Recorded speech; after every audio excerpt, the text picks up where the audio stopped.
Every spring, home gardeners across the country share a common dream. We picture rows of lush, vibrant green plants bending under the weight of heavy, ripe produce. We spend weeks nurturing delicate little seedlings on our windowsills, protecting them from drafts and making sure they get just the right amount of light. But then the day arrives to put them in the ground, and something goes wrong. Within a few days of transplanting, those bright, hopeful green leaves begin to fade. They turn a pale, sickly yellow. The stems, which once looked sturdy, now seem thin and fragile. Growth grinds to a complete halt, and the plant just sits there, looking tired and defeated. If you have ever experienced this, you are definitely not alone. Most gardeners don't know this, but what you are witnessing is a classic case of transplant shock, and it all comes down to what is happening beneath the soil. When a young plant is moved from the cozy, controlled environment of a starter pot into the cold, unpredictable garden soil, its root system goes into a state of panic. The tiny, microscopic root hairs that do the heavy lifting of absorbing water and nutrients are incredibly fragile. During the transplanting process, many of these delicate hairs are torn, damaged, or dried out. Without them, the plant simply cannot drink or feed itself, no matter how much water you pour into the soil. What happened next surprised me during my early years of gardening. I used to think the solution was to dump heavy synthetic fertilizers onto the struggling plants. I thought a quick boost of chemical nitrogen would force them to grow. But instead of helping, those harsh chemicals ended up burning the weak roots, making the problem even worse. That was when I realized that healthy plant growth does not start with the leaves or the stems. It starts entirely with the root system and the living community of microorganisms surrounding it, a zone scientists call the rhizosphere. To understand why young plants struggle, we have to look closely at how a healthy root system actually functions. In a perfect soil environment, a plant's roots do not work alone. They exist in a beautiful, cooperative partnership with billions of beneficial soil bacteria and fungi. These microscopic helpers break down organic matter, converting locked-up nutrients into a liquid form that the plant can easily drink. In exchange, the plant pumps sugars and carbon down through its roots to feed the microbes. It is a perfect, natural trading system. But when we place a young seedling into fresh, undisturbed garden soil, that microbial community is often sparse or inactive. The plant has to spend an enormous amount of energy trying to establish this relationship from scratch, all while trying to heal its damaged roots. Fortunately, the secret to supporting a healthy root system and jump-starting this microbial activity is already sitting right in your kitchen cabinet. You do not need to buy expensive, chemical-laden root growth hormones or synthetic fertilizers from the big box stores. Instead, we can use a simple, natural combination of everyday kitchen ingredients to create a thriving, nutrient-rich microenvironment right in the planting hole.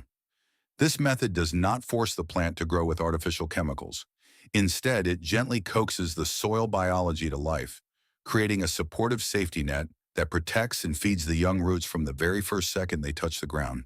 Here's where the real secret begins. To create this natural root-boosting mixture, you only need 4 simple ingredients that you likely already have in your pantry: raw white rice, warm water, ground cinnamon, and active dry yeast. Each of these ingredients plays a highly specific, scientific role in nurturing the soil microbiome and protecting the young plant. Let us start with the foundation of our mixture: raw white rice. You will want to measure out about 3 teaspoons of rice and place them into a clean glass jar. Now you might wonder why we are putting dry rice into the soil. When raw rice is exposed to the natural moisture of the earth, it does not just sit there.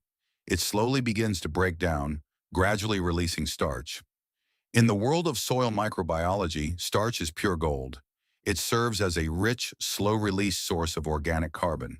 This carbon acts as an immediate food source for the beneficial bacteria and mycorrhizal fungi living in the root zone. By providing this easy meal, we are essentially throwing a massive party for the good microbes, encouraging them to multiply rapidly right around our plant's roots. As these microbes thrive, they create a protective shield around the young root system, blocking out harmful pathogens and converting raw soil nutrients into a digestible form for the plant. Next, we need to add about 50 milliliters of warm water to the jar, just enough to moisten the rice. This is the step many people skip, but the temperature of the water is incredibly important. You want the water to be comfortably warm to the touch, roughly around 100 to 105 degrees Fahrenheit. If the water is too cold, the starch in the rice will remain locked away and will take much longer to release. If the water is too hot, you risk killing the beneficial biological elements we are about to add. The warm water acts as a key, unlocking the starch from the rice grains and creating a rich, cloudy liquid that is ready for biological activity to begin. Once your rice and warm water are combined, it is time to add a small pinch of ground cinnamon. Many gardeners are surprised to learn that cinnamon is a powerful tool in organic horticulture. During the early stages of organic decomposition, the starches and sugars in our mixture can sometimes undergo a light fermentation process. While this fermentation is highly beneficial for the soil, the sweet, yeasty scent can occasionally attract unwanted visitors, such as ants, fungus gnats, or other curious insects. Cinnamon contains a natural compound called cinnamaldehyde, which acts as a gentle, organic deterrent. The strong, warm aroma of cinnamon makes the mixture highly unattractive to pests, keeping them far away from your delicate young plants. Furthermore, cinnamon possesses natural antifungal properties, which help suppress harmful soil-borne molds that might try to attack the vulnerable roots before the plant can establish itself. If you do not have ground cinnamon in your spice rack, do not worry. You can easily replace it with a single dried bay leaf. Just like cinnamon, bay leaves contain natural essential oils and aromatic compounds that insects absolutely detest. The clean, herbal scent of a bay leaf works wonderfully to keep ants and other pests from disrupting the organic mixture as it settles into the soil. Now let the mixture cool down until it is just lukewarm. This temperature check is absolutely critical because of our final, magic ingredient, biological yeast. Once the liquid is lukewarm, add half a teaspoon of active dry yeast, the very same yeast you use to bake bread. Yeast is a living, single-celled fungus. When it wakes up in the presence of the warm water and the starches from the rice, it immediately goes to work. It begins to ferment the starches, breaking down the organic matter and releasing valuable byproducts like B vitamins, amino acids, and carbon dioxide. These compounds are powerful natural stimulants for root elongation. They encourage the plant's roots to stretch out, branch, and dig deeper into the soil. Once you have added the yeast, gently stir the mixture and let it rest for about 15 to 30 minutes. During this quiet time, you will notice the liquid becoming slightly frothy and cloudy. This is the visual sign that the biological engine has started and the mixture is ready to be put to work. While our mixture is resting and activating, we can turn our attention to the garden bed and begin preparing the perfect home for our young plant. This is where physical preparation meets biological science, and doing it correctly makes all the difference. Start by digging a planting hole that is significantly larger than the root ball of your seedling. Ideally, you want to dig about 20 to 50 centimeters deep, which is roughly 8 to 20 inches. Many beginner gardeners make the mistake of digging a hole that is just barely large enough to squeeze the plant's starter plug into. When you do this, you are forcing the young, tender roots to immediately push against hard, compacted soil. By digging a deep, wide hole and loosening the surrounding dirt, you create a soft, welcoming zone of loose soil. This allows the roots to expand outward and downward with minimal resistance. Deep root establishment is the ultimate secret to growing resilient plants. When roots can penetrate deep into the subsoil, they can access hidden moisture reserves during hot summer dry spells, making the plant incredibly drought-tolerant and stable during heavy winds. Once your hole is dug and the soil at the bottom is nice and loose, it is time to apply our activated kitchen mixture. But here is a crucial rule of thumb. You only need a very small amount. Only about half to 1 teaspoon of the rice and liquid mixture is needed for each planting hole. It can be tempting to think that if a little is good, a lot must be better. But in organic gardening, balance is everything. If you add too much of this rich starch and yeast mixture to a single hole, it can overwhelm the local soil biology, leading to excessive fermentation and a temporary drop in oxygen levels around the roots. A tiny concentrated dose of half a teaspoon is the perfect amount.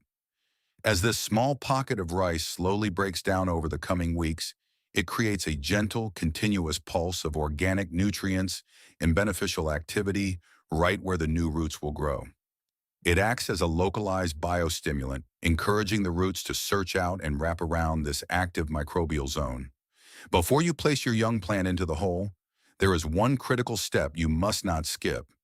You must add a thin layer of loose, fresh soil directly over the mixture you just placed at the bottom of the hole. This thin layer of soil acts as a protective buffer. It prevents the raw, highly active yeast and rice mixture from coming into direct, immediate contact with the sensitive, exposed root tips of your seedling.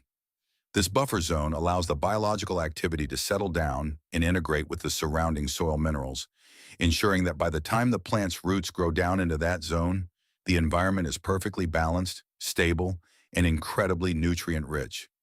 Now take your seedling and gently slide it out of its starter pot. It is vital to handle the root ball with extreme care. Try to keep the soil around the roots completely intact.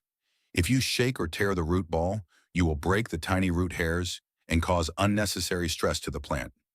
As you prepare to place the plant in the hole, take a close look at its lower stem. If you are planting deep-rooting species like tomatoes or peppers, it is a fantastic practice to pinch off the very lowest set of leaves, because we are going to plant this seedling quite deep in the ground. Burying those lower leaves would only lead to them rotting underground, which can invite fungal diseases. By removing those lower leaves, we keep the buried stem area clean and ventilated. Gently lower the seedling into the hole, resting it on top of the buffer layer of soil. Carefully fill in the space around the root ball with loose, high-quality garden soil. As you fill the hole, use your fingers to gently press down on the soil around the base of the plant. You do not want to stomp on it or compact it heavily, but a gentle, firm pressure is necessary to eliminate any large, hidden air pockets. Air pockets are a silent killer of young transplants. If a root grows into an empty pocket of air, it will quickly dry out and die. Firming the soil ensures excellent root-to-soil contact, allowing the plant to draw moisture from the earth immediately. Finally, water the area slowly and deeply. This initial watering helps settle the soil particles around the roots, ensuring there are no remaining gaps and giving the biological mixture the moisture it needs to keep thriving. Once the transplanting process is complete, the real magic begins to unfold beneath the surface of the soil, hidden from our eyes. During the first 48 hours, the plant enters a quiet phase of adaptation. While it might look like nothing is happening above ground, a beautiful symbiotic relationship is forming down below. The warmth of the soil and the moisture from your initial watering keep the yeast and rice starches active. The beneficial microbes in the soil, drawn to the rich carbon source, begin to multiply at an exponential rate. They colonize the outer surface of the young roots, creating a living, breathing, protective glove. This microbial shield actively wards off harmful pathogens, like Pythium and Phytophthora, which commonly cause root rot in newly transplanted crops. At the same time, the natural compounds released by the decomposing yeast stimulate the plant's root tips, signaling them to branch out and explore their new home. The results became visible just days later. What I noticed after about 1 week was truly unbelievable. While untreated plants in neighboring garden beds often remain stalled, pale, and hesitant to grow, the plants treated with this simple kitchen secret showed a dramatic difference. By day 7, the stems began to noticeably thicken, taking on a sturdy, robust appearance. The leaves, which might have been a slightly pale green when first planted, transformed into a deep, rich, velvety emerald green. This intense coloration is a direct visual indicator of high chlorophyll content and efficient nitrogen uptake. Because the roots have established a strong, healthy partnership with the soil biology, they are able to absorb essential minerals and water with incredible ease. As the second and third weeks pass, the benefits of this simple method become even more pronounced. A plant with a strong, highly active root system grows at an accelerated rate. It produces new healthy foliage almost every single day, but the benefits go far beyond just fast growth. Because these plants have developed a deep, extensive root network supported by a thriving microbiome, they possess a remarkable level of natural resilience. During the scorching heat of midsummer, when other plants begin to wilt and stress, these deeply rooted plants remain upright and vibrant. They can tap into deep water reserves and continue photosynthesis even under challenging conditions.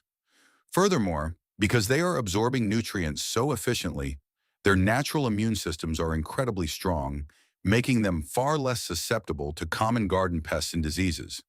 This simple, inexpensive method is a perfect example of how we can work alongside nature to achieve incredible results in our gardens.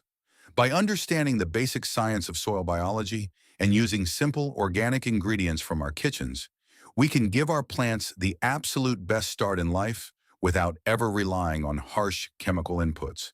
It is a rewarding, sustainable way to garden that protects the health of our soil, our families, and our planet. If you found this guide helpful and want to discover more practical, natural gardening secrets, there is so much more to explore. In our next session, we are going to dive into another incredible, time-tested technique that old-time gardeners swear by. I will show you exactly how to harvest common, nutrient-rich garden weeds and transform them into a highly potent, fermented liquid fertilizer. This completely free homemade liquid gold is packed with potassium and micronutrients, designed specifically to trigger explosive flowering and maximize your fruit set. If you want to learn how to turn pesky garden weeds into the ultimate plant food, make sure to subscribe to the channel and hit the notification bell so you do not miss that upcoming guide. Thank you for spending time in the garden with me today. Keep nurturing your soil, and I look forward to seeing you in our next video.